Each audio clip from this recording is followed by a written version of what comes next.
Salam Vanmu Harapan Mama. Kita bertemu lagi di hajatan sepak bola pada tahun 2024 ini, Euro Jerman. Dan nanti juga mungkin lagi 1 minggu ada Copa America, saya akan coba bahas dan analisa. Kita flashback dulu ke 4 laga awal. Saya kira tim-tim besar yang biasanya persepsinya laga pertama itu selalu sulit, tidak terjadi ya. Mulus semua. Jerman menang 5-1. Spanyol secara tak terduga ya menang cukup telak dengan Kroasia 3-0. Swiss pun juga menang 3-1. Dan terakhir Italia menang 2-1. Kalau Italia sih saya sudah tidak heran ya, karena memang Italia itu gaya bermainnya bertahan. Selepas itu tim-tim unggulan semua berhasil melaju. Untuk laga malam ini ada 3 pertandingan, itu ada Polandia versus Belanda, ada Slovenia versus Denmark, dan juga di laga terakhir itu ada Serbia versus Inggris. Saya akan bahas dulu yang pertama, Polandia versus Belanda ya. Laga yang kalau dilihat dari sejarah pertemuan itu mudah bagi Belanda. 5 pertemuan terakhir Belanda versus Polandia, 4 kali Belanda menang dengan Polandia dan 1 pertandingan berakhir seri. Susah menang Polandia dengan Belanda. Apalagi kabar terakhir striker andalan Robert Lewandowski itu akan absen karena cedera. Otomatis Polandia akan mengandalkan pemain-pemain yang notabene banyak bermain di Liga Italia ya. Ada Chesney yang main di Juventus, ada Zielinski yang main di AS Roma, ada Peter Zelensky yang main di Napoli ya, ada juga Jakub Kiwior yang main di Arsenal. Itu akan jadi tumpuan Polandia. Tapi Belanda juga harus hati-hati ya. 5 pertandingan terakhir Polandia uji coba maupun kualifikasi tidak pernah kalah. 4 kali menang, 1 kali seri itu lawan Wales. Di laga terakhirnya 4 hari yang lalu itu Polandia menang atas Turki 2-1.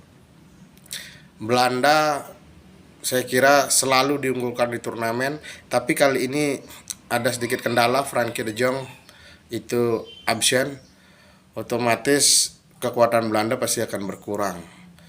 Sekarang Belanda itu mengandalkan pemain-pemain yang saya kira masuk dalam kategori junior ya. Itu ada Xavi Simons yang main di PSV, Malen yang main di Dortmund ya. Walaupun masih disisipi striker-striker senior seperti Weghorst. Di belakang tetap kaptennya Virgil van Dijk, itu akan sangat berpengaruh ya. Mungkin akan dibantu oleh Denzel Dumfries di kanan ya, Timber di kiri. Belanda masih cukup kuat ya. 2 pertandingan terakhir pun Belanda clean sheet, tidak kebobolan, menang 4-0 atas Islandia, dan 4 hari yang lalu juga menang 4-0 atas Kanada. Jika saya lihat partai ini, saya lebih mengunggulkan Belanda, mengingat yang jadi andalan Polandia Robert Lewandowski cedera, plus 2 pertandingan terakhir Belanda clean sheet.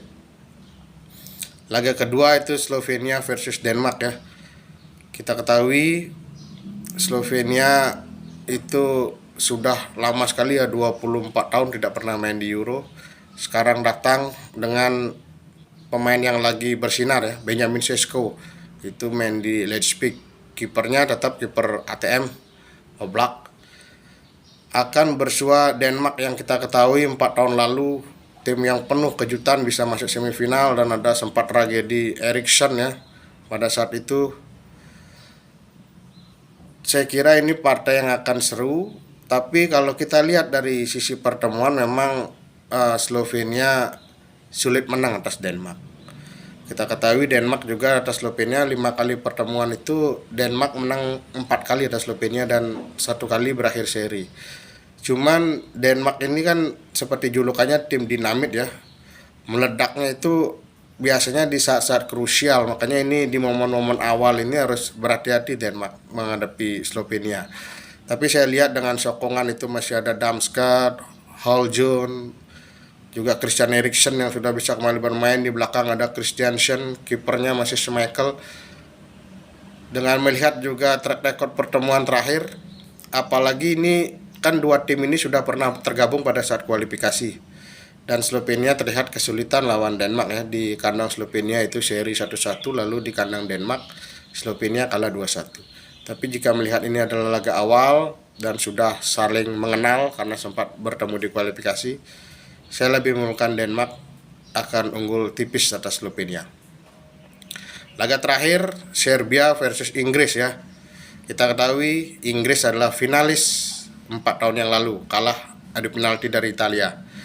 Inggris kalau dilihat pemainnya itu dalam setiap event turnamen ya selalu jadi unggulan karena memang pemainnya top dan juga karena kita sering melihat Liga Inggris di TV itu otomatis kita banyak mengenal pemain-pemain Inggris ya. Masih mengandalkan juga pemain-pemain 4 tahun lalu, ada Phil Foden, Harry Kane ya. Dan yang terbaru itu kan ada Jude Bellingham. Kejutannya memang Jack Grealish maupun Harry Maguire itu kan dicoret dari timnas di saat terakhir. Inggris 4 hari yang lalu uji coba terakhir itu secara menunjukkan kalah dari Islandia ya 1-0. Otomatis itu membuktikan daya serang Inggris itu kurang bagus ya. Kita lihat lawan tim sekelas Islandia tidak berhasil mencetak gol. Dan ini juga kalau kita bicara bisa dibilang tahayul ya, Harry Kane itu memang dari walaupun dia striker yang hebat tapi susah membawa timnya menjadi juara, baik itu di Tottenham maupun sudah sempat di Bayern Munchen dan juga di tim nasional Inggris. Itu mungkin kalau kita lihat dari histori. Tapi saya yakin Inggris dengan segudang pemain topnya itu pasti punya solusi, apalagi ini sudah masuk ke turnamen. Serbia kita ketahui banyak mengandalkan pemain yang bermain di Liga Arab ya. Sergei Milinkovic-Savic ya, dulu main di Lazio, sekarang sudah main di Al Hilal. Ada Mitrovic juga dulu sempat main di Fulham, sekarang udah main di Al Hilal ya. Banyak pemain-pemain yang bermain di Liga Arab, dan walaupun main di Liga Arab tapi saat membela tim nasional itu bagus ya. Terakhir 4 hari yang lalu Serbia uji coba menang 3-0 atas Swedia. Kalau kita lihat Inggris di partai pertama jarang kalah. Sedangkan Serbia ini saya lihat memang kalau ketemu Inggris belum pernah bertemu ya, karena Serbia ini kita ketahui dulu pecahan Yugoslavia, lalu sempat jadi Serbia Montenegro, lalu sekarang Serbia.